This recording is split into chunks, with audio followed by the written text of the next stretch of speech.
I had the opportunity to visit Sedona, Arizona, and whatever you believe about what they say about the magic and the vortexes of Sedona, what cannot be denied is the absolute beauty of exploring that area. Just stunning. So what I want to do is show you some of the photos that I took there and then some of the learnings also from what I experienced in shooting some of these photos and how sometimes it's the story of creating the image that really sticks with you longer than the image itself.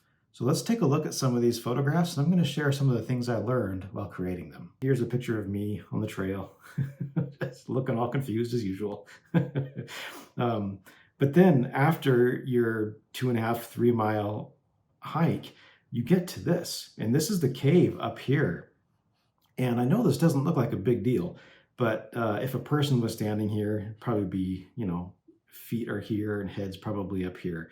So, it's a fairly steep, tall climb up into this cave, and it's just not super easy. This is really steep, and there's really not a lot to grab onto. So it's just one of those things that it's not super easy to get up into. Now, granted, Instagrammers all over the place are getting up here and creating photos and videos from this very spot. So it's not like I climbed Everest here, but personally, it was a really cool experience that I am proud that I did. And that's one of the things that I love so much about photography because it puts me in positions that I just probably wouldn't normally do.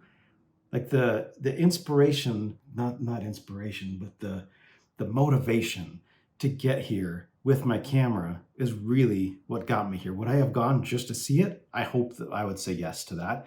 But knowing that I would be there with my camera equipment and be able to get some photos while I was there was really the motivation for making this happen. This is one of the raw photos once you're up in there. So you can just kind of see you're up above the tree line and you just have this epic view down this cave that looks like a subway tube. Here's what I did wrong in here and what I did right. We were here just after sunrise. So before it was really packed with a bunch of other people. Exposing your photograph in a situation like this can be very challenging because you're in a dark cave that's just getting some reflected sunlight inside, and you have a very bright, blown out sky and background here.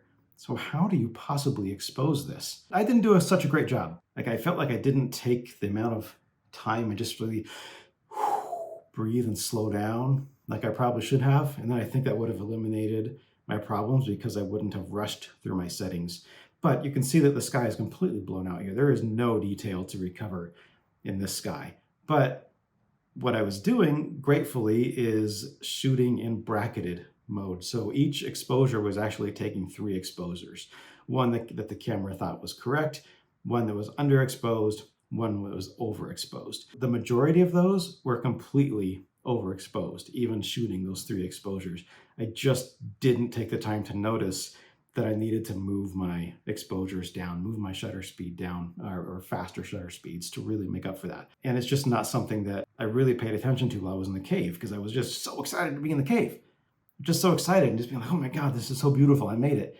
I didn't just slow down and say, okay, are my settings right to get the photograph that I want?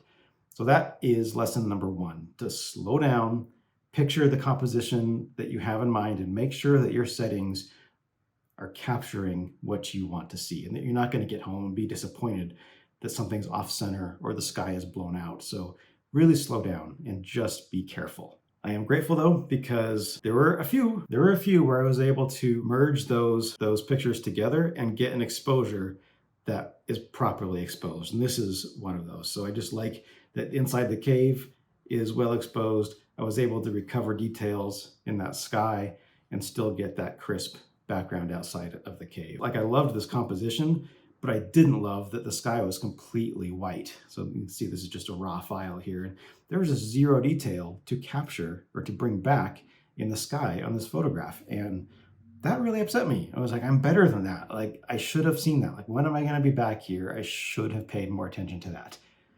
But again, gratefully, I was able to put some of these together and be able to get images that really did work. This one I think was one of my favorite ones because the sky is well exposed, the inside of the cave is properly exposed, and we have a really cool view just outside the cave too. But like when you start looking at some of these other raw, unprocessed.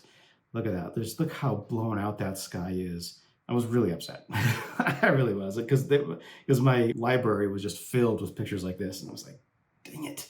Like I really screwed this up, and this was one of my favorite spots that I photographed, and I was super upset. But I'm glad that I did continue to use that bracketing feature while I was up here and just bracket shots, and I was able to put 3 shots together to be able to create a very well exposed photograph. I just didn't have as many to work with as I hoped that I would. So I think that's what I wanted to say here. My lessons are to enjoy the journey and have the story of getting the photograph. And then once you're there, slow down, make sure your settings are right, make sure your exposures are right, and just take those extra breaths to make sure that you're getting the exposure that you hope that you're getting. Thank you for spending a few minutes with me. If this was helpful or useful or interesting to you in any way, please do like, comment, subscribe, all the things, and I'll see you on the next video. Thank you.